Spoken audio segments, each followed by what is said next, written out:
भारतीय मूल की British film maker Gurinder Chadha आज हमारी मेहमान है। बहुत बहुत स्वागत है आपका।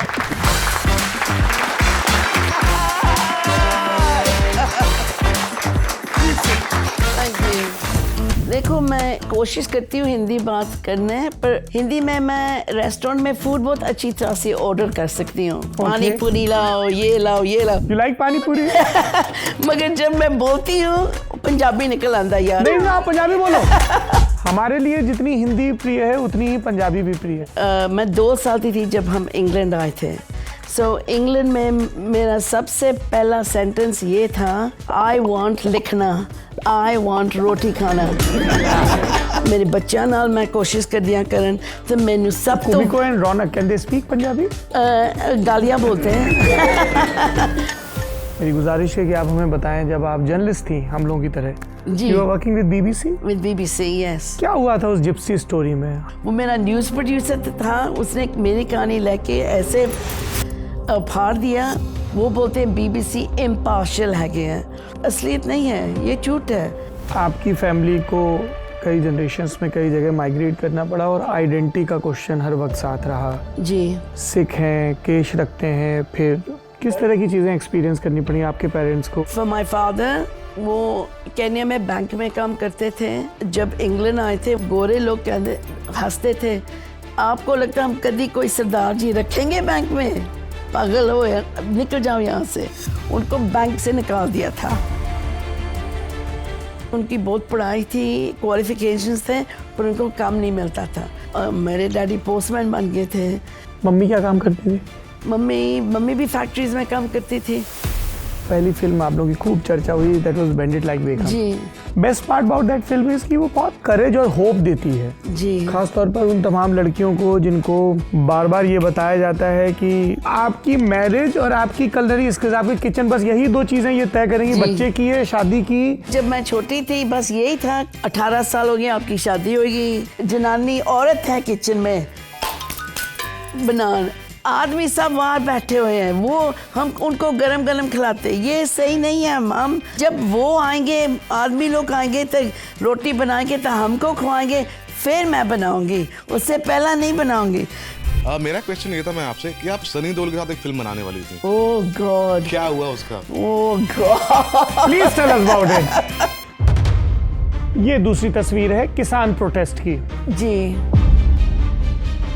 मुझको बस ये पिक्चर नहीं अच्छी लगी। बुजुर्ग लोग अपने देश के लिए, आपके ज़मीन के लिए, आपके कल्चर के लिए वो खड़े हुए थे। तो ये पोस्ट करने के बाद फिर नरेंद्र मोदी गवर्नमेंट की तरफ से या उनके सपोर्टर्स की तरफ से आपको कुछ बोला गया? Brought to you by Wari Solar and Sensodyne K. वारी रेडियंस सोलर किट, रूफटॉप में आने वाली हर मुश्किल का जवाब। Guest in the news room के एक और एपिसोड में आपका स्वागत है। सबसे पहले एक कविता सुनते हैं। शीर्षक है इस किताब का, इस संग्रह का, मेरे घर में पृथ्वी। इसे वैशाली थापा ने लिखा है। क्यों सुना रहा हूं कविता, आगे बताऊंगा। शीर्षक है हार। जीवन देता है मौके के हमेशा ही, ये सुनकर मुझे जीवन से बेजार ना समझ लेना। मैं बस सच की दासी हूँ और ये हर पल महसूस करती हूँ कि मन अगर है जीवन तो कई बार धकेल देता है वो दुखों के बवंडर में। मगर ये मन ही है कि बिस्तर में मरने के 75 तरीके सोच लेने के बाद दोबारा उठता है और पड़ जाता है फिर जिंदगी के पचड़ों में। मनी प्लांट का पानी बदलने से लेके व्यापार में सौदा तय करने तक वो मरने के हर एक तरीके को भूलता जाता है। नहीं समझ आता कभी कि क्या ये जीवन की झंझटें ही हैं जो कई बार हमें मरने से बचा लेती हैं। मन से हारने के बाद हम हर बार मन की तरफ ही लौट जाते हैं।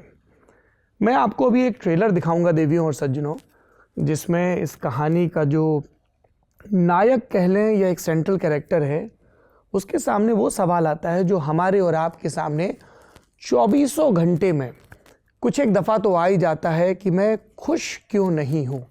इतना सब होने के बावजूद ना होने को क्यों तलाशता रहता है ये मन। और ये कहानी जिन्होंने कही है, उनका मन कुछ ऐसे लोगों के साथ भटक रहा था आज से कई डिकेड्स पहले, कई दशक पहले। तब वो पत्रकार थी, बीबीसी के लिए काम करती थी और जिनको कवर करने गई थी उनकी पहचान भटकने की थी। इनको हिंदी में बाज दफ़ा खाना बदोश, निरंतर पथिक और अंग्रेज़ी में जिप्सी कह दिया जाता है। वो बर्मिंघम शहर की तरफ आ रहे थे। इन्होंने उनके साथ उनके कारवां में वक्त गुजारा और आकर उनकी कहानी लिखी, लेकिन मेज़ पर एडिटिंग टेबल पर उस कहानी के ब्यौरे बदल गए और फिर उसको जो शक्ल दी गई उससे इनका दिल दुखी हुआ। इनको लगा कि तमाम ज़िंदगी जो कहानी कहने का हम शऊर हासिल करने की कोशिश करते हैं उसे वैसे ही क्यों नहीं कह पाते हैं जैसे महसूस करते हैं। और तब इन्होंने पत्रकारिता के बजाय अपने इर्द गिर्द की कहानियों को एक दूसरे मीडियम में, फिल्म के मीडियम में कहने का रास्ता चुना। और उसके बाद जो फिल्में आई उन्होंने नए सिरे से इमिग्रेंट्स को, ख़ास तौर पर हिंदुस्तानियों को, ख़ास तौर पर सिख कम्युनिटी को यूके और उसके इर्द गिर्द के परिवेश में दिखाया। बेहद कमाल की, या इनके चाहने वालों की नज़र में कहें तो अपनी शर्तों पर जीने वाली बैडएस फिल्म मेकर जो खुलकर हंसती हैं, खुलकर अपनी बात कहती हैं और अपने हिस्से के सच को ज्यों का त्यों दिखाती हैं, फिर भले ही उसके लिए कुछ बड़े बड़े ऑफर्स छोड़ने पड़े या अपने तई फाइनेंस से लेके तमाम मोर्चों पर स्ट्रगल करना पड़े। ऐसी bend it like Beckham, viceroy's house, pride and prejudice जैसी कई कमाल की फिल्में बनाने वाली भारतीय मूल की British film maker Gurinder Chadha आज हमारी मेहमान है। बहुत बहुत स्वागत है आपका। Thank you so much. Thank you before we start our conversation, जी। मैं आपसे इतना अच्छा इंट्रो आपने दिया मुझको, हिंदी में सब समझ आया मुझको कमाल है जो मैंने समझ आया आपने जो मैंने आपको न्यूयॉर्क में भी यही चीज बोली थी। हाँ जी जी जी। तो हमारी ये जो बातचीत है जी, जो आपकी मदर टंग है पंजाबी जी, हम उसमें करेंगे और हिंदी में करेंगे जी। और जहाँ कहीं आपको लगे कि आप जो कहना चाह रही हैं वो एग्जैक्टली पंजाबी या हिंदी में नहीं कह पा रही हैं, जी, you can switch to English as well. ठीक है ठीक क्योंकि है। हम लोगों का जो मेन इंटेंशन है वो ये है कि हम आपके ख्यालों को, आपके थॉट्स को, how you perceive things and how you react to it, जरूर उस पर बात कर सके। पर जितना ज़्यादा पंजाबी हिंदी रहेगी उतना हमें मज़ेदार लगेगा। देखो, मैं कोशिश करती हूँ हिंदी बात करने, पर हिंदी में मैं रेस्टोरेंट में फूड बहुत अच्छी तरह से ऑर्डर कर सकती हूँ। पानी पूरी लाओ, ये लाओ, ये लाओ। You like पानी पूरी? मगर जब मैं बोलती हूँ पंजाबी निकल आंदा यार। नहीं ना, आप पंजाबी बोलो।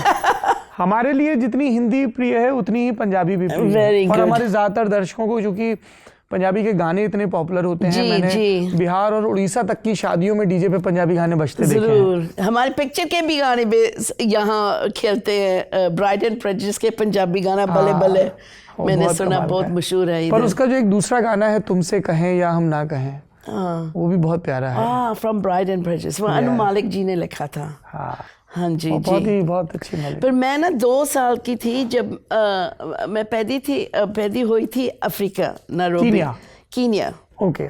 तो मैं 2 साल की थी जब हम इंग्लैंड आए थे। सो इंग्लैंड में मेरा सबसे पहला सेंटेंस ये था, आई वांट लिखना, आई वांट रोटी खाना। सो शुरू से मेरी भाषा मिक्स है, हिंदी भी है, पंजाबी भी है, इंग्लिश भी है। एंड ये है मेरी कहानी। मेरे पिक्चर्स भी मिक्स हैं, सब कुछ है मिक्स, बिकॉज़ ये है मेरे ख्याल।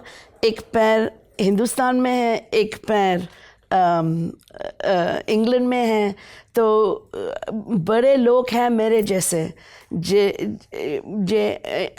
इंडियन मांगते हैं, इंडिया बताते हैं, जो उनकी आइडेंटिटी इंडियन है या पंजाबी है, बट इंडियन है, मगर ब्रिटिश भी है या अमेरिकन भी है या ऑस्ट्रेलियन भी है। सो जब आप दोनों मुल्क में रहते हो, फिर आपके ख्याल बड़े अलग होते हैं, डिफरेंट होते हैं। तो जब मैं पहला आती थी इंडिया, जर्नलिस्ट को समझ नहीं था जो मैं क्या बोल रही हूँ, स्पेशली जब ये बैंडिट लाइक बेकहम हुआ था। वो उनको बड़ा अजीब लगता था जो मैं दोनों कल्चर्स को मिक्स कर रही हूँ। तो मैं उनको बताती थी, उस वक़्त मैं कहती थी कि आप लोग सोचते हो कि हिंदुस्तान में इंडियन कल्चर ही है। नहीं, हिंदुस्तान कल्चर बाहर होता है, हम क्रिएट करते हैं हिंदुस्तानी कल्चर। हमने आपका म्यूज़िक इंडस्ट्री को बिल्कुल बदल कर दिया। ये है साउथ हॉल में, बर्मिंघम में, जो कुछ हमारे नौजवान लोग, डीजेस, प्रोड्यूसर्स, सिंगर्स, सब मिला के हमने फ्यूजन करके भंगड़ा म्यूज़िक, हिंदी म्यूज़िक सारा मिक्स करके गोरियां के म्यूज़िक के साथ तो फिर वापस लाए हिंदुस्तान में। सो मेरा कहना का मतलब है जे जो कुछ मैं करती हूँ कल्चर का एम्बेसडर हूँ।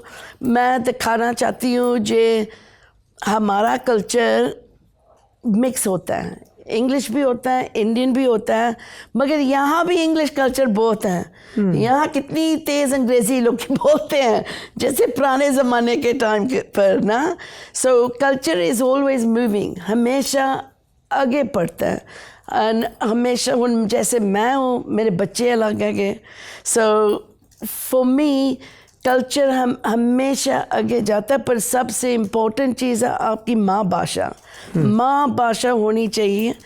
तो मेरे लिए पंजाबी बहुत इम्पोर्टेंट है। मैं पंजाबी विच कोशिश कर दिया हमेशा गल करन, मेरे बच्चों नाल मैं कोशिश कर दिया करन। तो मैनू सब तो Kumiko and Ronak can they speak Punjabi? गालियाँ बोलते हैं मेरी बच्ची बोलती हैं, वो गाती भी हैं पंजाबी में।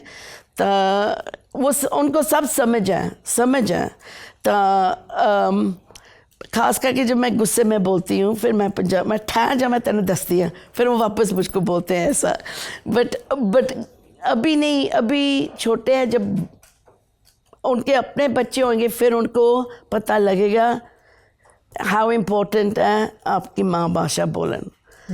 एंड मुझको सबसे बड़ी अच्छी चीज़ लगती है जो सब कोने दुनिया में वो बच्चे जेरे पैदा हुए इंग्लैंड में, अमेरिका में, ऑस्ट्रेलिया में, सारे पास वो अपना म्यूज़िक को कितना समझते हैं।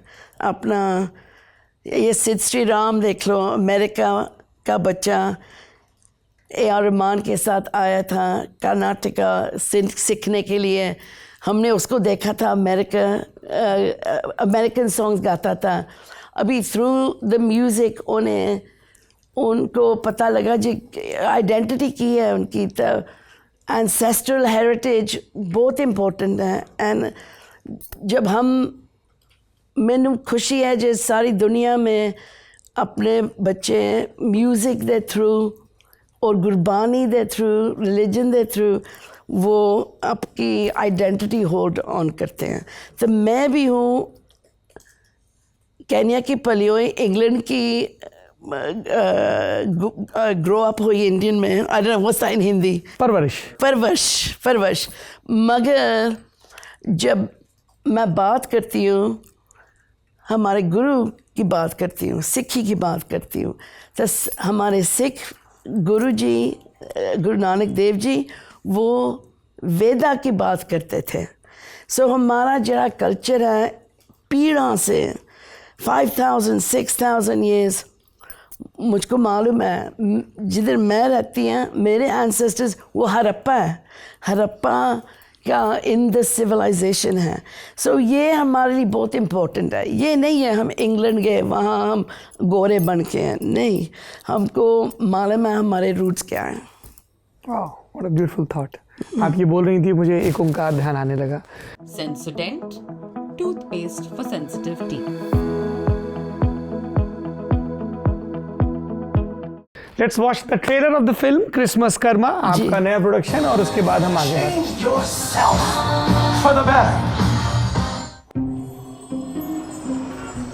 Come on, you're fleecing me here. It's busy everywhere, mate. I am going to walk. No tip, not even tonight. It's Christmas Eve. What do they call you then? Scrooge. These kids should be arrested for making such a terrible noise. Looks like somebody's on the naughty list. Open your heart and listen. 3 spirits will come to you tonight. I don't believe in ghosts or spirits. This is ridiculous. You're not even dressed like a ghost. I'm your ghost of Christmas past. I remember. Uganda has declared all Asians must leave immediately. I was frightened. It was my home. I didn't want to leave. You think these memories will change me? Yes. Find forgiveness. Why should I do the forgiving? You must have heard of karma. Well, I was taught it as a child. I have money, status. Nothing can hurt me now. So then why are you so unhappy? Change yourself for the better. I want to live.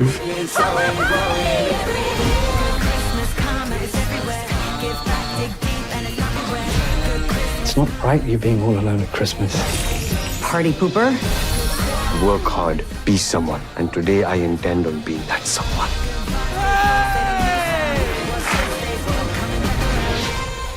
On the third day of Christmas, my wife, she made for me 3 burnt sausage rolls. Excuse me, I am a vegetarian. This is offensive. No, but the 5th day of Christmas is a cracker. I don't want to No, know. you'll love it. It's vegetarian. I do not want... 5 onion rings. वाह, nice. Thank you. मैं 2-3 चीज़ों के इर्द गिर्द आपसे सबसे पहले सवाल पूछना चाहता हूँ। How do you look at the existence of ghost in a story? So Charles Dickens ने कहानी लिखी थी। तो उस वक़्त इंग्लैंड में, विक्टोरियन इंग्लैंड 1843, बहुत गरीबी थी और अमीरी थी।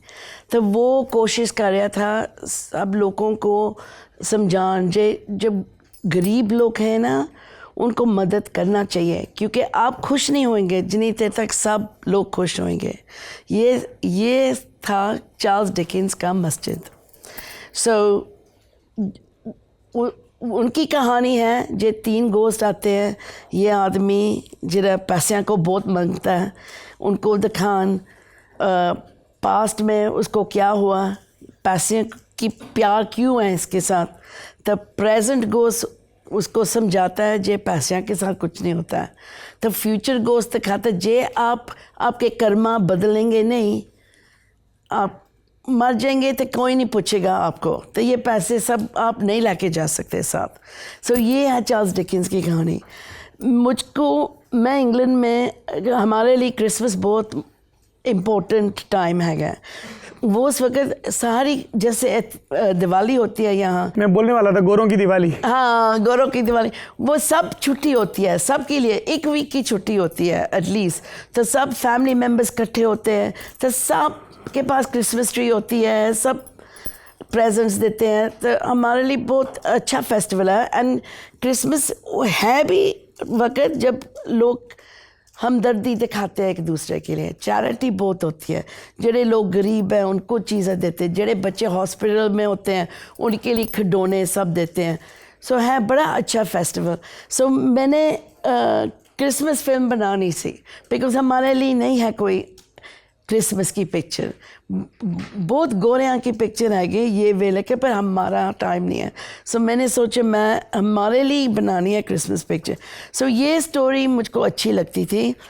मैं सब इंग्लैंड में सब सीखते हैं स्कूल में ये बुक। सो मैंने भी सीखी थी स्कूल में। तो ये कहानी मुझको लगे हमारे लिए इस वक्त दुनिया में बहुत अच्छी कहानी है, बिकॉज दुनिया में रेफ्यूजी प्रॉब्लम है। तो कोई मुझको अच्छा नहीं लगता है कोई पॉलिटिशियंस रेफ्यूजी के बारे बहुत डिसकम्पैशनेटली बोलते हैं। मतलब वो इंसान नहीं समझते हैं, उनको नंबर समझते हैं। तो हमारे गवर्नमेंट में भी ऐसे होता था, जब मैं कहानी पहला लिखी थी। तो जब फिर मैंने फिर आइडिया आई थी जो हमारा कैरेक्टर जो है स्क्रूज, मैं उसको रेफ्यूजी बनाऊंगी युगांडा से। पर 1972 में वो बुरी गाल हुई थी। गोरिया ने अफ्रीका से, इंडिया से लोग की अफ्रीका लाके गए थे 1900s। वहाँ वो देश को डेवलप कर, रेलवेज़ बनान, सब इंडस्ट्री को बनान वहाँ अफ्रीका। बिकॉज वो उन्होंने 200 साल इधर इंडिया में एम्पायर था, राज था। तो उन्होंने बोला इनको इंडियंस को ले जाएंगे वहाँ, उनको ज़बान मालूम है, हमारे आदत समझ आए, वहाँ उनको कहेंगे आप ये अफ्रीकन लोगों को कॉलोनाइज करो ऑन आवर बिहाफ। सो बड़े लोग ही गए, हमारे रिश्तेदार भी, मेरे ग्रैंडफादर, ताया जी सब, वो भी जेलम से, प्री पार्टीशन जेलम से। मेरे फादर के ताया जी पुलिस ऑफिसर थे, वो रिटायर होने वाले थे जेल में। तो गोरे लोग ने कहा नहीं आप रिटायर ना करो, आप अफ्रीका आओ, हमको मदद करो। उधर बहुत क्लैश पै रहे हैं, क्लैश तो पहना ही था, उन्होंने वो अफ्रीकन की सारी ज़मीन ले ली थी, तो वो लोग की बड़े लड़ाई कर रहे थे।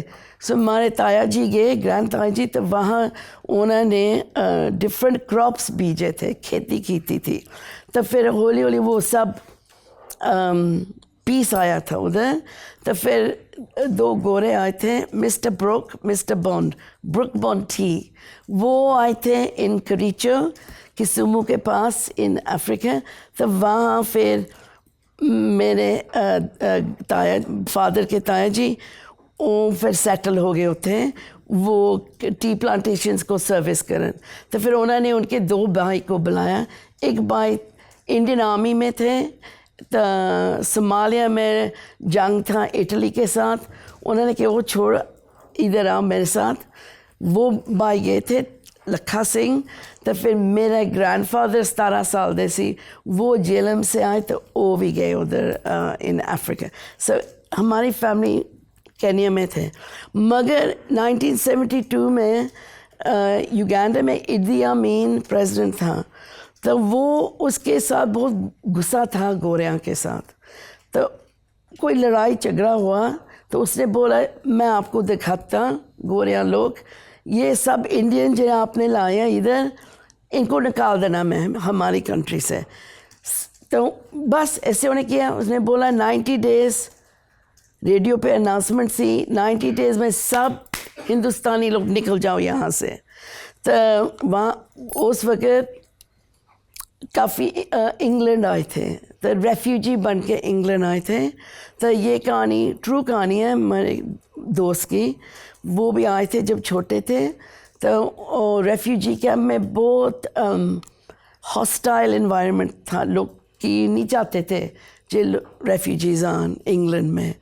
तो उनके फादर का हार्ट अटैक हो गया वहाँ, उनको बहुत ख़राब लगा। वो टाइम क्रिसमस का टाइम में ये सब हुआ। सो जब हमारे घर आते थे तो हम क्रिसमस मनाते थे, उनको बहुत ख़राब लगता था। तो उनको बोला आप क्या कर रहे हो, आप गोरे क्यों बन रहे हो? तो हमने बोला नहीं गोरे नहीं, ये क्रिसमस है, हम ऐसे करते हैं, हम ट्री लगाते हैं, ऐसे करते हैं, प्रेजेंट देते हैं। सो मुझको हमेशा लगता था ये बंदे को बहुत ट्रॉमा हैगी है। सो इस करके मैंने मेरे कैरेक्टर स्क्रूज को उस पे बेस किया। सो मेरी कहानी ये है जो ये आदमी बचपन में इंग्लैंड आया है, उसकी डिप्रेशन हैगी है बिकॉज उसको रेसिज्म होया था, लोगों ने उसको मार कुटिया है जैसे मारते थे इंग्लैंड में 70s में, रेसिज्म बहुत था। तो वो बोलता है मुझको पैसे चाहिए, पैसे के साथ मेरी स्टेटस बनेगी, पैसे के साथ मुझको प्रोटेक्शन मिलेगी। सो ऐसा ये कैरेक्टर आता है। तो फिर हम जब मिलते हैं वो बिल्कुल क्लोज्ड होता है सोसाइटी, तो बिल्कुल नहीं चाहता कि कोई उसके साथ बात करे। उनके दिल में कोई खुशी नहीं है, कुछ नहीं है, सिर्फ पैसे पैसे हैं। तो बड़ा कंजूस भी है। तो हमारी ये कहानी है बहुत खूबसूरत, चार्ल्स डिकेंस ने किताब लिखी है जो ये आदमी को कैसा कैसे हम इसको कंपैशन दिखा सकते हैं, कैसे इसको दिखाए जो खुशी की चीज़ है, कैसे ये आदमी खुश होएगा। तो ये 3 गोस्ट जो आते उसको दिखाते हैं जो आपकी ज़िंदगी में ये जुल्म हुए हैं, मगर ये है तरीका कैसे ज़िंदगी में खुशी कैसे बढ़ती है। तो चार्ल्स डिकेंस को मालूम नहीं थी उस वक़्त, पर जिहड़ी कहानी चार्ल्स डिकेंस ने लिखी थी है वो हमारे गुरु नानक देव जी की प्रिंसिपल हैं, एक ओंकार। एक ओंकार मतलब सब इकट्ठे हैं, अमीर गरीब हम सब एक हैं। तो ये मैंने सोचा ये कहानी गुरु नानक देव जी से बारे। तो ये स्क्रूज जो सीखता है एंड में हैप्पीनेस क्या होता है, खुशी की होता है, एक चीज़ के साथ खुशी होती है वो है सेवा। आप आम लोगों की सेवा करोगे फिर आपको खुशी मिलती है। तो ये हमारे सिख के लिए ये तो है, सेवा तो है। तो मैं सोच रही हूँ ਜਿਹੜੀ भी पिक्चर मैं बनाती हूँ मेरे लिए है सेवा और हमारा सरबत दा का भला। So for me that is my film making, सरबत दा का भला, सबका भला। सबका भला। यह है सिक्खी का जी, बेसिक नानक नाम टैलेंट। सरबत दा भला। जी, नाइस। पता नहीं कैसे मैंने समझाया हिंदी पंजाबी में। It was wonderful. Really Charles Dickens को पंजाबी में सुनना बहुत बहुत सरियल और बहुत कमाल का है, बट दैट्स मेक यू, इसीलिए आप इतनी कमाल की हैं। मैं जब 11 साल की थी मैं पंजाबी नहीं बोल सकती थी, कुछ नहीं बोल सकती, इंग्लिश बोलती थी।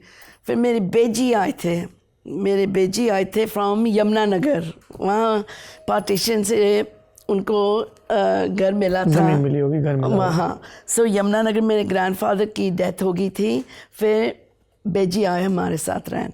तो बेजी पंजाबी बोलते थे, सो हम इंग्लिश बोलते थे। सो वो हमको बोलते थे मिना के पे करने पे हो मिना। तो जब टेलीविज़न हम देखते थे वो बेजी अपनी कहानी बनाते थे जो क्या हो रहा है टेलीविज़न पे। हाँ ये पठान है, हम बोलते थे नो बेजी ही इज़ इंग्लिश बोलते नहीं ये पठान है, उच्चा लंबा है, ये है। सो हमारे लिए बहुत अजीब था कैसे वो उनके ख्याल। पर हौली हौली हमको सीखना पे पंजाबी, तो हम पटवारी पंजाबी बोलते थे उनके साथ। जैसे हमारे परदादे बोलते थे वो भी बोलते थे हमारी बेजी। सो उन करके हम बोलती हैं पंजाबी, टूटी फुटी बट फिर भी बोलती हूँ। नाइस। इसमें ट्रेलर में जो मेरा पिछला सवाल था उसको मैं थोड़ा और एक्सटेंड कर रहा हूँ। एज अ स्टोरी टेलर, जी, आपने लिटरेचर भी पढ़ा, फिल्में भी देखी, घोस्ट कैसे हेल्प करते हैं स्टोरी टेलिंग में, टू ब्रिंग अ घोस्ट, उनके थ्रू वैल्यूज, शेक्सपियर की भी राइटिंग में वो चीज़ दिखती है। How do you look at this ghost element? So the ghost element is हमारा consciousness, it's our consciousness, and हम सब के पास ख्याल है जे बचपन में ये हुआ, मे बी ट्रोमा हुआ बचपन में, हम साथ साथ रखते हैं।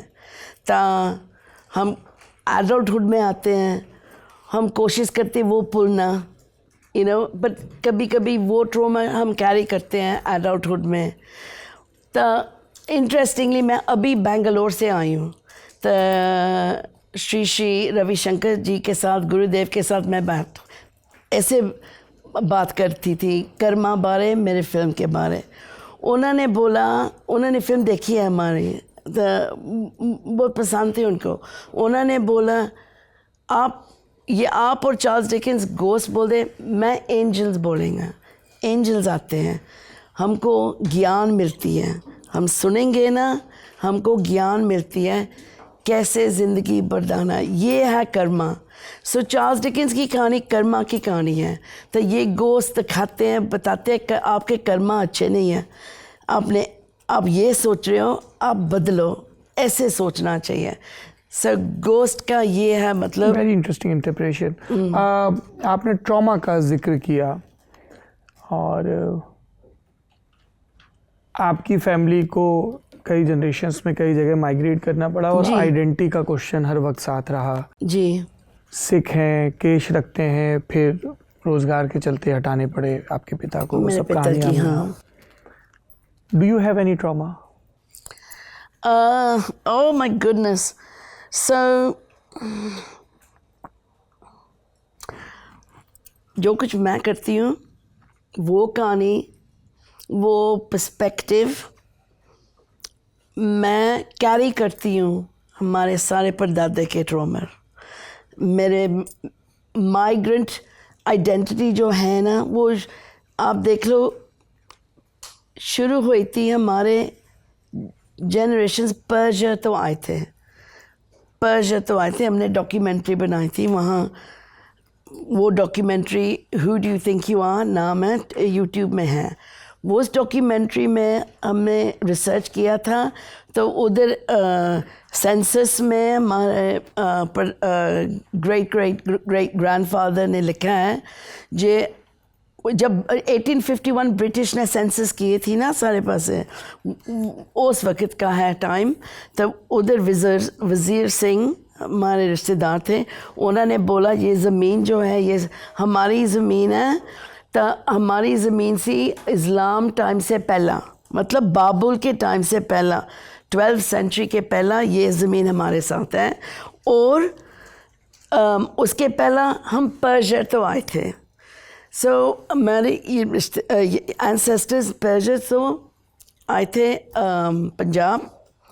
एंड पंजाब से पार्टीशन हुई।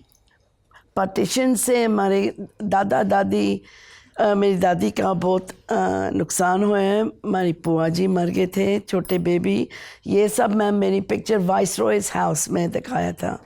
सो हम ये अभी पार्टीशन ठीक है, अभी कितने साल हो गए, मगर मेरे लिए इंडिया में घर नहीं है। हमारा घर उधर है, हमारा गांव उधर है। प्री पार्टीशन इंडिया में है, यहाँ घर नहीं है मेरा। सो मेरे लिए वो विलेज नहीं है जाने के लिए, कोई जगह नहीं है इंडिया में। सो वो मेरे दादा दादी का ट्रॉमा है। फिर अफ्रीका से इंग्लैंड आए मेरे मम्मी डैडी। इंग्लैंड में काफ़ी स्ट्रगल किया, काफ़ी रेस बार था, हमने ये सब देखा।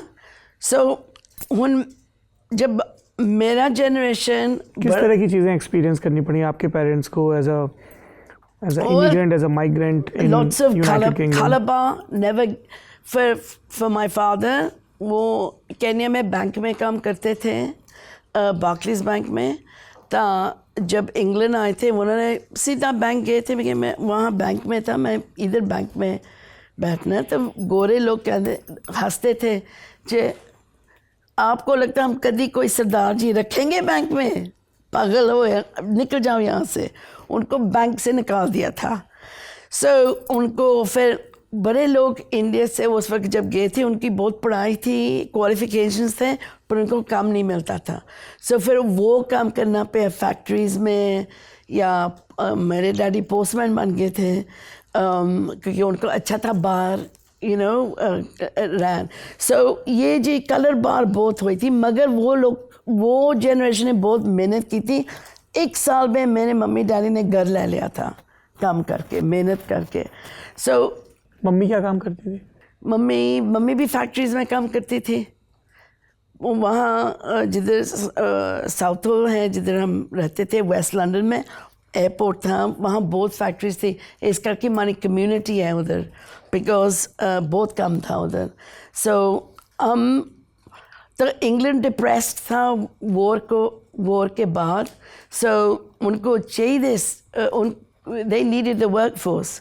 So that's why so many people came and settled in West London, because गोरे काम नहीं करते थे, तो बहुत काम करने वाला था। So that's how community expand हुई हमारी उधर। तो फिर मैंने ये सब देखा, पार्टीशन का देखा, केन्या का देखा, इंग्लैंड का देखा, तो ये सब मेरे अंदर है। So आपके अपने ट्रॉमा? बट ट्रॉमा मुझको because of your identity, because of your gender, मेरे did pass you have to trauma struggle? नहीं है, बिकॉज मैं बहुत कॉन्फिडेंट हूँ जो मैं क्या की हूँ। मैं मेरे पिक्चर्स में देख लो, बेंडेला बेकम में देख लो, उसमें ट्रॉमा नहीं है, बिकॉज मैं दिखाती हूँ कि हम इंडियन भी है, पंजाबी भी है, ये भी है, ये भी है, ये सब कुछ है। तो ये है हमारा पर्टिकुलर जॉनरा। मैंने नया जॉनरा क्रिएट किया, genre of the diaspora. Hindi में आप कैसे बोलेंगे diaspora, but it is the diaspora.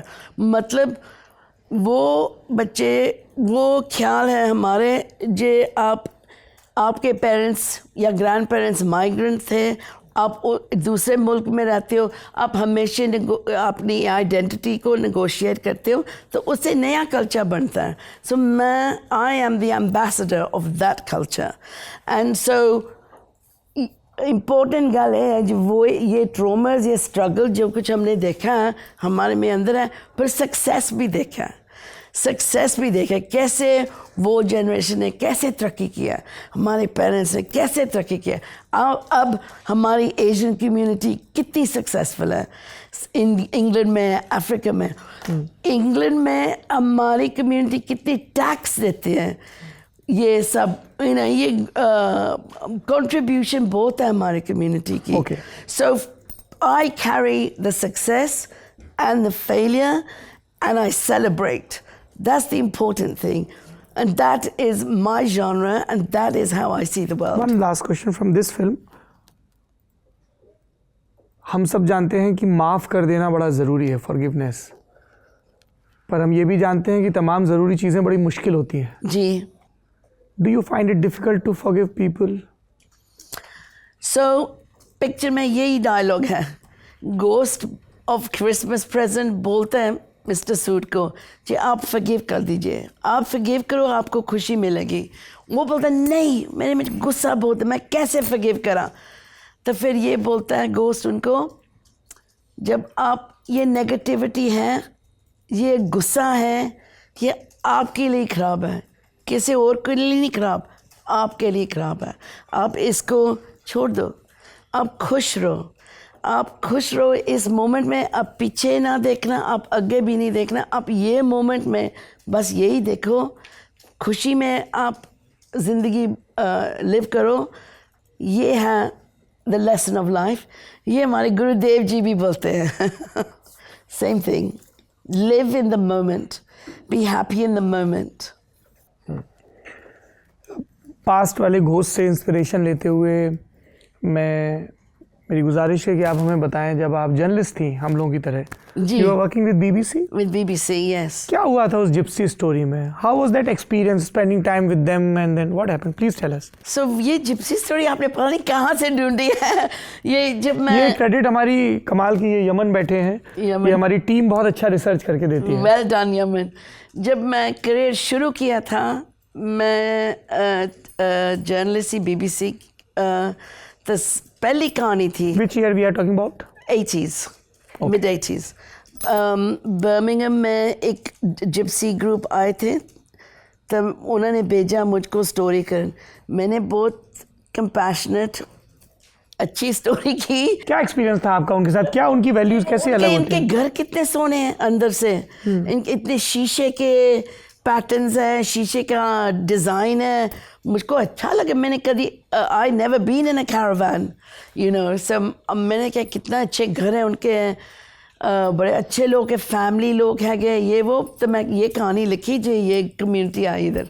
वो मेरा न्यूज़ प्रोड्यूसर था, उसने मेरी कहानी लेके ऐसे फाड़ दिया। तो उसने बोला नहीं नहीं नहीं नहीं, हम ये कहानी लिखेंगे। तो उन्होंने कोई और कहानी लिखी। उन्होंने लिखा जी ये गंदे गंदे लोग आ गए इधर, हमको नहीं चाहिए ये लोग, इनको काट दो यहाँ से, बहुत कंट्रोवर्सी है, लोकल कम्युनिटी को नहीं चाहिए ये लोग इधर। तो मैं कही पर ये असलियत नहीं है। तो मैंने कोई ना नहीं, पर ये असली कहानी है, कंट्रोवर्शियल कहानी। सो फिर वो उस मोमेंट में मैंने सीखा जे न्यूज़ जो है, कहानी जो है, हमारे एवरीबॉडी का डिफरेंट एजेंडा होता है, सबका डिफरेंट एजेंडा होता है। चाहे कैसे आप दुनिया को देखते हो, ऐसे आप कहानी लिखते हो, डिफरेंट एजेंडा होता है। कोई बीबीसी का है ना बैलेंस, दोनों साइड दिखाते हैं। वो बोलते हैं बीबीसी इम्पार्शियल है गए हैं, इम्पार्शियल उनका बहुत सी न्यूज़ इम्पार्शियल है। कैसे बोलते हैं इम्पार्शियल इन हिंदी?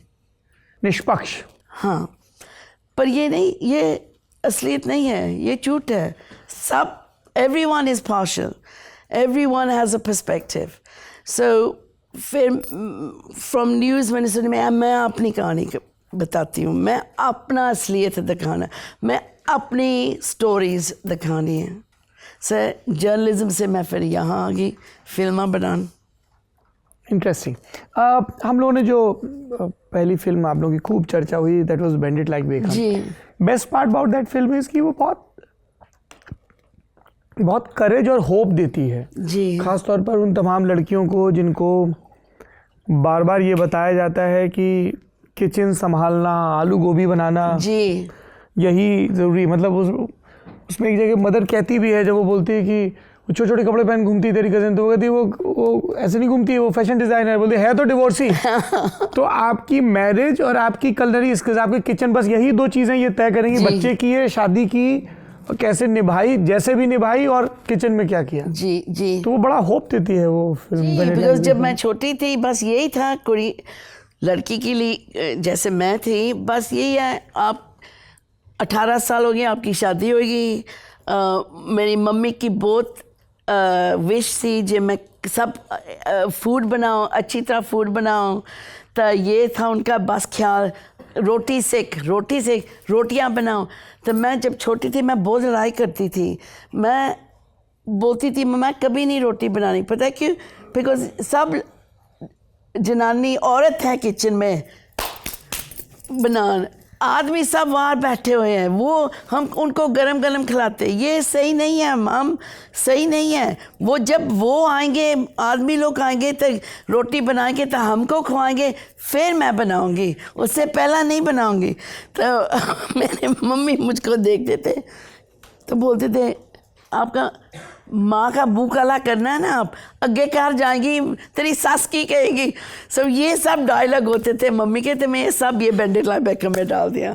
तो अभी हुन तक मैं रोटी नहीं बनती मेरे घर में, मैं खुद नहीं बनाती, मैं रेडीमेड बनाती हूँ उस डे। तो बिकॉज मुझको ये था जब मैं छोटी थी, बस लड़की के लिए, खास करके इंडियन लड़की की ज़्यादा थी जे बस उनको ये थोड़ी पढ़ाई हो सकती है, फिर उनकी शादी होनी चाहिए, तो वो रोटी बनाएंगे। तो ये तो मैं क्या ये बिल्कुल नहीं पसंद मुझको।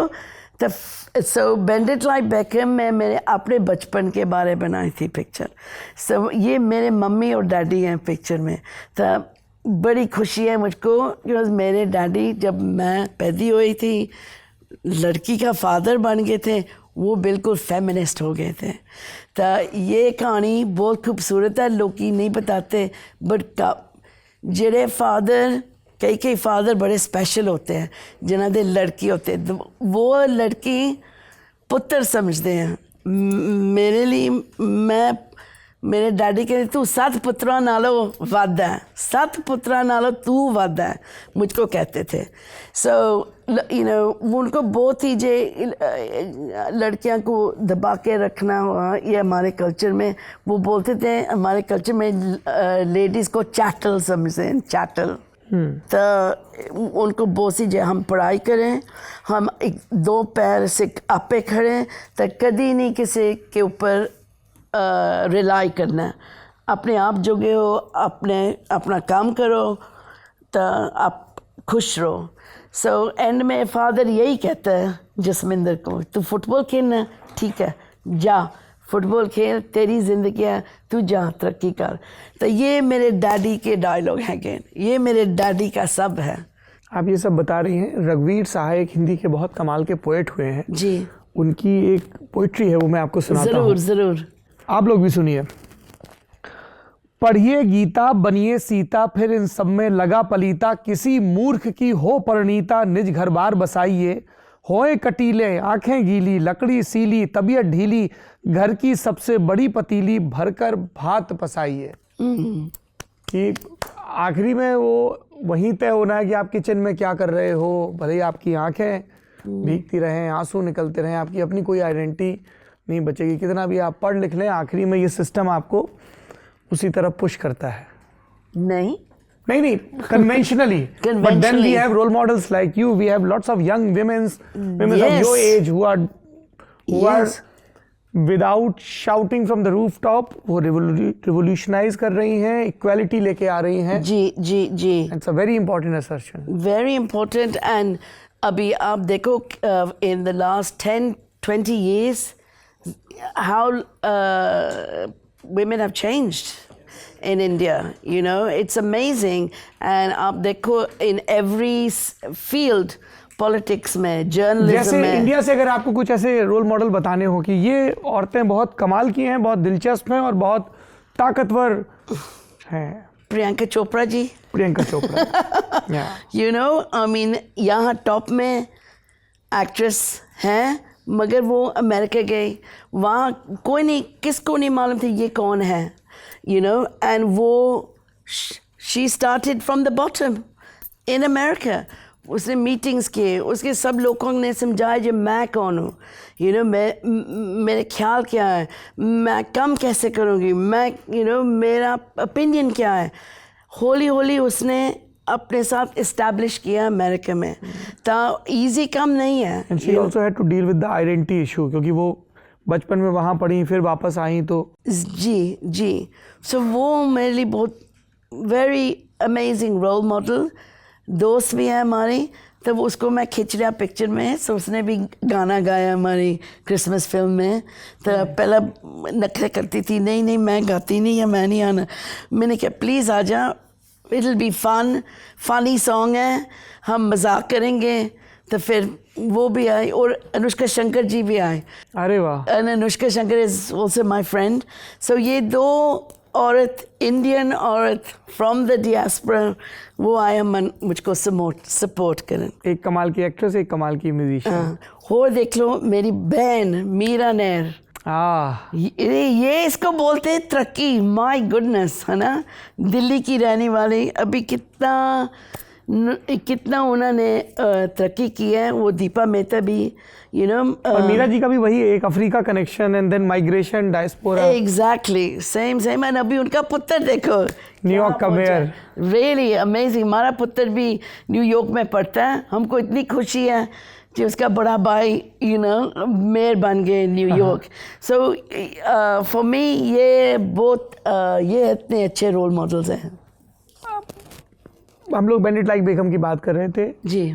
कीरा नाइटली की वो बहुत शुरुआती फिल्मों में से एक है जी. कीरा नाइटली उसमें थी, उनकी वो बहुत ही इनिशियल फिल्मों में से एक है. ये हाँ जी उनकी पहली बिग पिक्चर थी. And then she turned out to be a star. जी. Are you in touch?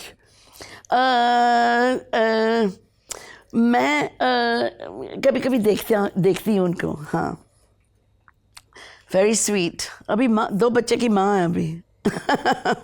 But the sad thing is उनकी मशहूरी बहुत हुई, पर परमिंदर नागरदी नहीं हुई, जिन्होंने लीड रोल किया था. बिकॉज कलर बार बहुत है ना, उनको इतना काम नहीं मिला, ऑफर्स नहीं मिले जैसे केरल को मिले. दूसरी फिल्म थी आपकी ब्राइड एंड प्रेजुडिस. जी. हम लोग के लिए वो बड़ा इंटरेस्टिंग था देखना as a viewer, as a student of cinema, कि ऐश्वर्या राय यहाँ एक ख़ास तरह की फिल्में कर रही हैं और फिर वहाँ पे ब्राइड एंड प्रेजुडिस. क्या था उसका कास्टिंग प्रोसेस, कैसे रहा? मैं उसको मिली थी कहाँ, तो जब बेनेट लाइक बेकम हुई थी, जब मैं इंडिया में थी, सब ने इतनी पसंद थी पिक्चर. सब बोलते थे आप बॉलीवुड फिल्म बनाओ प्लीज़, आप हिंदी मसाला फिल्म प्लीज़ बनाओ.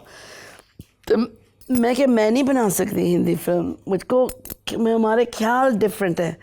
सो ब्राइड एंड प्रेजुडिस मेरी हिंदी पिक्चर है, जैसे मैं सोच रही हूँ कैसे हिंदी पिक्चर होनी चाहिए. सो मिक्स है, इंग्लिश हिंदी मिक्स है. सो बट यहाँ लोगों को पसंद थी पिक्चर, डिफरेंट थी. तो वो पिक्चर की एक चीज़ मैं स्टेटिस्टिक देती हूँ आपको, पता नहीं ये आपने मालूम या नहीं.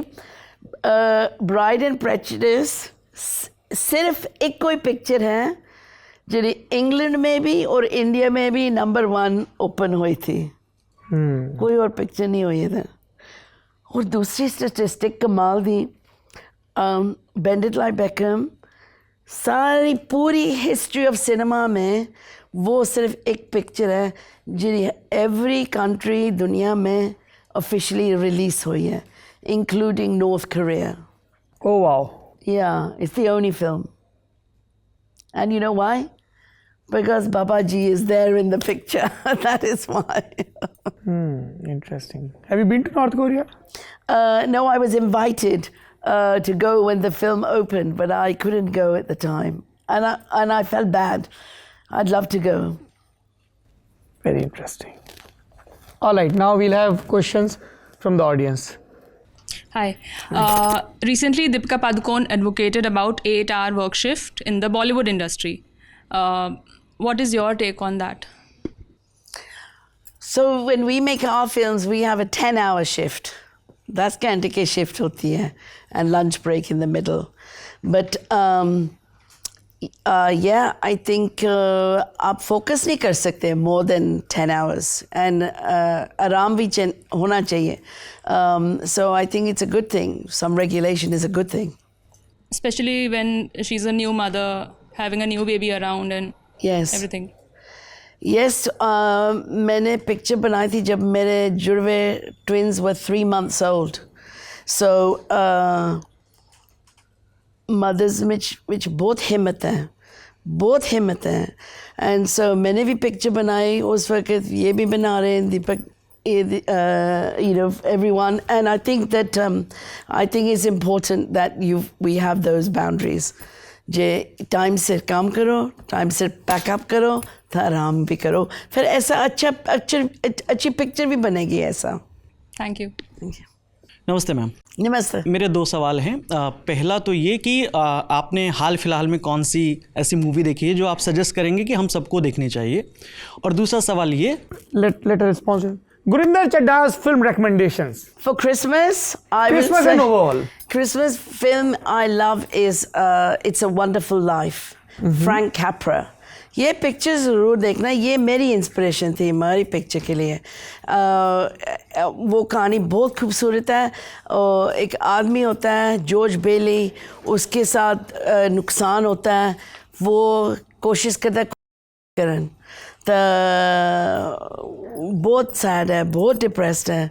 फिर एक एंजल आती है उसको दिखान ये इनकी ज़िंदगी कितनी इम्पोर्टेंट थी, कितने लोगों ने को टच किया. तो आप जे खुद खुशी करेगा कितना नुकसान हो गया और लोगों को. तो क्रिसमस की पिक्चर है, बहुत खूबसूरत पिक्चर है. It's a wonderful life. So this is Christmas recommendation. Otherwise films जिन पे पास आप बार बार जाती हैं कि यार ये बहुत कमाल की फिल्म है, यू वॉच देम रिपीटेडली. एक बहुत कमाल की पिक्चर है, डॉक्यूमेंट्री है, the story of the weeping camel. आपने देखी है? No ma'am. बहुत अच्छी पिक्चर है, एंड ये डॉक्यूमेंट्री है सेट इन आउटर मंगोलिया. तो कहानी ये है, एक कम्युनिटी है, उनके पास कैमल्स हैं. तो एक कैमल जन्म देता है बच्चे को, पर कैमल माँ बच्चे को रिजेक्ट करती है, तो बच्चा रोता है. तो जी कम्युनिटी है वो बड़ी कोशिश करते हैं जब माँ को बच्चे के साथ उनको एक्सेप्ट करें. तो इतनी खूबसूरत स्टोरी है, मतलब ह्यूमैनिटी के बारे. तो मैं बेट लेती है कोई you can not predict the ending of this film. No one can predict the ending, जे क्या होता है, कैसे कहानी एंड होती है. इतनी खूबसूरत पिक्चर है, the story of the weeping camel. Noted. एक और oh my God. Any Hindi film? Yes, definitely. So मेरी पापा की फेवरेट फिल्म थी, बहुत फेवरेट थी. एवरी वीक देखते थे, गाने गाते थे. तो जब मैं मेरे हस्बैंड को मिली थी, मैं क्या, सबसे पहली चीज़ आप ये फिल्म बैठ के देखना, फिर आपको सब कुछ समझ आएगा हमारी फैमिली के बारे. तो वो फिल्म थी बेजू बावरा. Beautiful film and lovely music. Beautiful film about faith. And जब हम छोटे थे हम सोचते हमारे पापा पागल हैं, ये हमेशा ये ब्लैक एंड वाइट रोनी पियोनी पिक्चर देखते थे.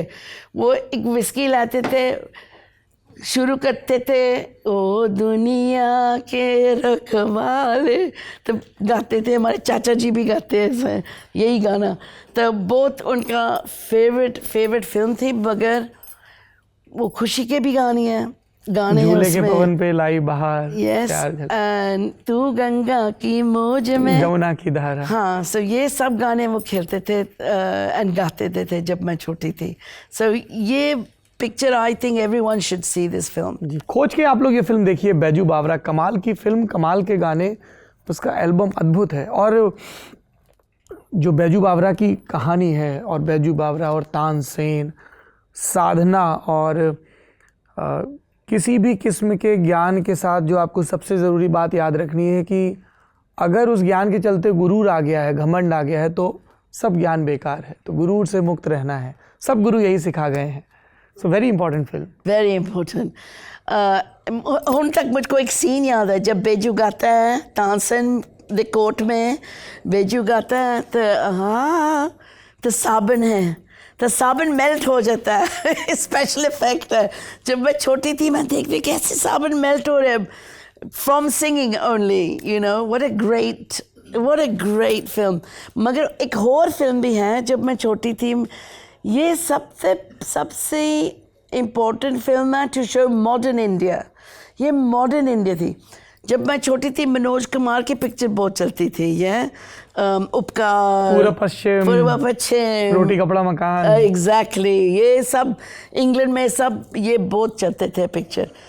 पर एक मॉडर्न पिक्चर आई, मैं वो देख के बड़ी हैरान हुई जी, कितनी फ़नी है, कितनी ग्रेट कहानी है। तो वो थी चश्मे बदूर।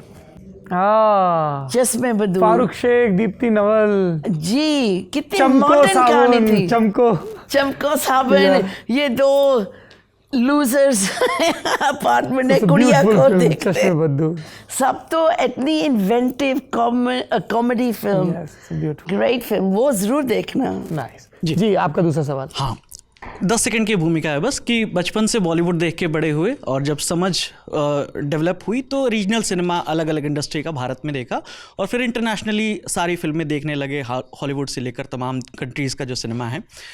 मुझे हॉलीवुड में बस वो टाइटैनिक वाला every night in my dream वो पता है कि गाने होते हैं। क्या वाकई में हॉलीवुड फिल्मों में बॉलीवुड की तरह गाने होते हैं, और होते नहीं हैं तो क्यों नहीं होते हैं वो गाने?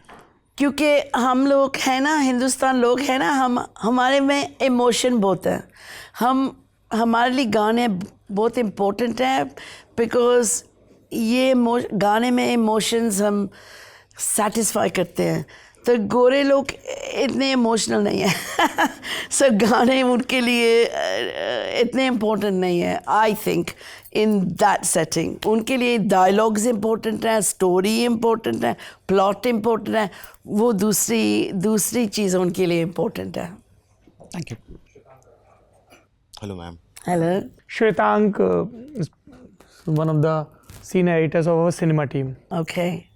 मेरा क्वेश्चन ये था मैं आपसे कि आप सनी देओल के साथ एक फिल्म बनाने वाली थी। ओह गॉड, क्या हुआ उसका? Oh God, please tell us about it.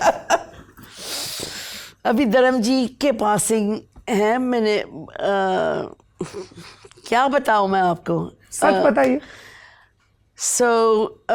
काफ़ी देर पहला है, इंग्लैंड में मैंने मेरी सबसे पिक्चर बनाई थी बाजी ऑन द बीच। तो उसके बाद सनी ने बुलाया मुझको जब मेरे साथ पिक्चर बना। सो दैट्स वेरी गुड जो उन्हें सोचा इंग्लिश डायरेक्टर को लेने के लिए।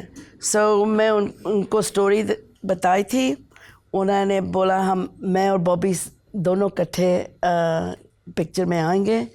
सो हमने कहानी दी उनको। क्या था बेसिक प्लॉट? बेसिक प्लॉट था जे ये दो भाई होते हैं, एक होता बड़ा ट्रेडिशनल, दूसरा होता बड़ा मॉडर्न। ता ट्रेडिशनल मुंडा सानी वो रिश्ते के लिए जाता है एक लड़की को देखन, उसका नाम है मीनाक्षी, वो उसकी करिश्मा कपूर। ता वो पसंद करता उसको। फिर शाम को बॉबी का कैरेक्टर नाइट क्लब्स जाता है, तो वहाँ उसको एक इंडियन लड़की मिलती है बड़ी चालू, उसका नाम है मैंडी। पर दोनों भाई को नहीं मालूम जैसे सेम लड़की है। शाम को नाइट क्लब जाती हैं, दिन पे ट्रेडिशनल इंडियन होती हैं। ता ये थी कहानी। ता काफ़ी पर्सनल इश्यूज थे उस वक़्त सानी को। तो उनके तो ये सबसे पहला पर्सनल इश्यूज ऐसे मैं कैसे बताऊं आपको बेचारे का फादर अभी पास हुआ है ना, मैं नहीं चाहती उनको दुखी करें। ये है प्रॉब्लम। मुझको मालूम है क्या हुआ, काफ़ी बहुत मैंने कभी बात नहीं की उसके बारे, पर काफ़ी डायनामिक्स issues थे, different characters, different people involved, and Sunny के ऊपर प्रेशर था उस वक्त। बॉबी की नई स्टारिंग रोल था। तो फिर मैं भी डिफरेंट थी, मैं भी इंग्लिश डायरेक्टर थी, इंडियन नहीं।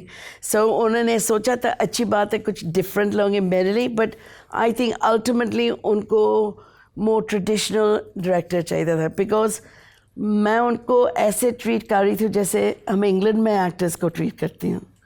तो उनका स्टाइल थोड़ा सा अलग था, बॉलीवुड स्टाइल था। सो they wanted you to treat them as a star? No, they want... As a producer? I think they were making a different film to what I was trying to make. I was trying to make the same film. फिर वो film बनी क्या? नहीं। Hello ma'am, मैं my self Lakshmi. आपने अपनी movies में ना काफ़ी सारे स्टीरियोटाइप्स दिखाए हैं अभी तक, तो अकॉर्डिंग टू यू फेमिनिज्म क्या है? क्योंकि इस फेमिनिज्म के बारे में काफ़ी सारी डिबेट्स हैं कि इक्वालिटी को लेके है या किसी और चीज़ को लेके। सो एवरी हेरोइन जो है वो मैं कोशिश करती हूँ टू शो 3 डायमेंशनल टू उनके ख्याल क्या है। आई मीन आप ऐश्वर्या का कैरेक्टर ले लो, Lalita in bride and prejudice, you know she is very different to how girls were expected to be at the time. So for me, मैं हमेशा दिखाना चाहती हूँ जो औरत असलियत की है, हमारे ख्याल क्या है, हमारा पावर क्या है, कंपेयर टू वो जो लोग एक्सपेक्ट करते हैं, वो कल्चर की ट्रेडिशन की है। Bandit like Beckham is good example. Identity crisis को लेकर के आपके साथ बचपन में आपके स्कूल में काफ़ी सारी चीज़ें हुई, तो आपकी टीचर आपको बोलती थी, सो वो पूरा किस्सा क्या था? सो ये लफ्ज़ है ना क्राइसिस, हिंदी में कैसे बोलते हो क्राइसिस? संकट, मुसीबत, मुश्किल। हाँ, हमारे लिए नहीं है मुश्किल, और लोगों के लिए मुश्किल है। जब आप when you speak 2 languages, when you're part of 2 cultures or 3 cultures, you flow easily between the 2. जब मैं स्कूल जाती थी मुझको मालूम था स्कूल में हम इंग्लिश बोलेंगे हमारे इंग्लिश फ्रेंड्स के साथ, जब हम घर होते हैं मम्मी पापा के साथ अलग कॉन्वर्सेशन होते थे। हमारे लिए क्राइसिस नहीं थी कभी, और लोगों की क्राइसिस थी, उनको क्राइसिस है क्योंकि उनको समझ नहीं है। एंड अभी तक ये है प्रॉब्लम, बिकॉज मेरे लिए मेरी आइडेंटिटी एकदम पक्की है। मेरी पिक्चर्स में जो मैं दिखाती हूँ एकदम मेरे ख्याल है, मेरी आइडेंटिटी है, मेरा पॉइंट ऑफ व्यू है। सो हमारे लिए कोई क्राइसिस नहीं है। पर जिन्हें लोग सिर्फ एक भाषा बोलते हैं या एक कल्चर में हैं, उनके लिए ये सब कुछ समझने के लिए बहुत मुश्किल है, उनके लिए हार्ड है। सो जब कभी कभी गोरे लोग सिर्फ एक भाषा है उनकी या एक कल्चर है, उनको काफ़ी काम करना पड़ता है सोचने के लिए जे हमारे ख्याल कैसे हैं, हम कैसे हिस्ट्री दिखाते हैं, हम कैसे हमारे कल्चर दिखाते हैं। सो कभी कभी उनको अच्छा लगता है, पसंद करता है, कभी कभी उनको समझ नहीं है। अभी आप देख लो बेंडिट लाइक बेकहम, मैंने बोला हमारी कहानी है, मगर न्यूयॉर्क, मुझको मालूम है जब न्यूयॉर्क टाइम्स का रिव्यू निकला था बेंडिट लाइक बेकहम में, बहुत ख़राब रिव्यू था, अभी लोग ही भूल गए हैं। पर वो पिक्चर में वो एक आदमी था A.O. स्कॉट, उन्हें ये लिखा था रिव्यू में कि this film is not the authentic representation of Indians in Britain today. ये उसने लिखा था उस वक़्त। तो सब मैं हैरान थी, ये कैसे लिखा, ये गोरा आदमी है, मैंने पिक्चर बनाई, मेरी कहानी है, ये इसका हिम्मत किया है। ऑथेंटिसिटी। सो कभी कभी ये होता है मेरे साथ, लोग की क्वेश्चन करते हैं हमारी ऑथेंटिसिटी के बारे, बिकॉज वो उनको समझ नहीं है जो मेरी हिस्ट्री क्या, मैं कैसे दिखा रही हूँ हिस्ट्री. बट इट्स ओके, ये मेरा फ़र्ज़ है ये दिखा, ये मेरा हक है, ये मेरा फ़र्ज़ है. तो जितनी भी पिक्चर मैंने बनाई है मेरे लिए ये हिस्टोरिकल डॉक्यूमेंट बन गई है. मैंने दिखाया हमारी हिस्ट्री, माइग्रेंट की हिस्ट्री इंग्लैंड में, ब्रिटेन में, कैसा हमारी हिस्ट्री ये last 30-40 years, how that has developed. and जब मैं नहीं होगी ये पिक्चर हमेशा होंगे. एंड एक और बात बड़ी इम्पॉर्टेंट है, जितनी भी पिक्चर मैंने बनाई है सब दुनिया में यूनिवर्सिटीज़ में हैं, लोग की पढ़ते हैं मेरे बारे. इतने PhD डिसर्टेशंस पेपर्स ये बेंटनलाई बेकम स्कूल की करिकुलम में है इंग्लैंड में. स्कूल में वो लोग की एसेज लिखते हैं योद्धे बारे. बिकॉज जो कुछ मैंने सोचा था मैं सिर्फ पिक्चर बना रही हूँ, बट नहीं, मैं दिखा रही हूँ जो असलियत इंग्लैंड की है. एंड ये सब स्कूल्स में, यूनिवर्सिटीज़ में लोग की पेपर्स लिखते हैं इसके बारे. सो ये बहुत पावरफुल टूल है. तो ये एंड विच सिनेमा ठीक है मगर एजुकेशन सबसे इम्पोर्टेंट चीज़ है. सो जो कुछ मैं दिखा रही हूँ एंड में it will be recorded as our history and our perspective. आखिरी में हम आपको 4 तस्वीरें दिखाएंगे, ज़रूर, है ना, और उन पे आपका थोड़ा रिएक्शन, कुछ आप बैक स्टोरी बताएं. पहली तस्वीर है आपकी मनमोहन सिंह जी के साथ मीटिंग की. जी जी. Please tell us about it. He was Prime Minister then? Prime Minister. मैं इनकी वोटी मिली, वाइफ मिली थी. वोटी इज फाइन. वोटी उन्होंने मैं लंदन मिली थी. सो G20 समिट होया था इंग्लैंड में, तो मुझको बुलाया गया था, मुझको भी बुलाया था. Gordon Brown was the prime minister. So वहाँ मैं उनके साथ बैठी थी, इनकी वाइफ के साथ. तो उन्होंने नंबर दिया मुझको. जब मैं दिल्ली आई मैंने बोला मैं चाहती हूँ मनमोहन जी को मिलन, बिकॉज ये भी जेलम से हैं, यू नो, प्री पार्टीशन से. सो उन्होंने बोला वो बिज़ी है पार्लियामेंट में, पर आप आ जाओ, घर आ जाओ, हम चाय पियेंगे. सो मैं गई, मैं बैठ के उनके साथ चाय पी रही थी. तो एक घंटे बाद मैं चली थी. फिर ऑल ऑफ अ सडन गाड़ीज आए, अलार्म चला, ये सब शोर. मैं घबरा गई, क्या हुआ. फिर उन्होंने बोला सरदार जी आए हैं. पर वो आए तो उन्होंने बोला, मैंने सोचा बिज़ी हैं, यू नो, थैंक यू आप घर आएंगे. क्यों नहीं, हम आएंगे, आप हमारा बहुत बड़ा स्टार है गए हो हमारे कल्चर की, हम ज़रूर आपको मिलना चाहते हैं.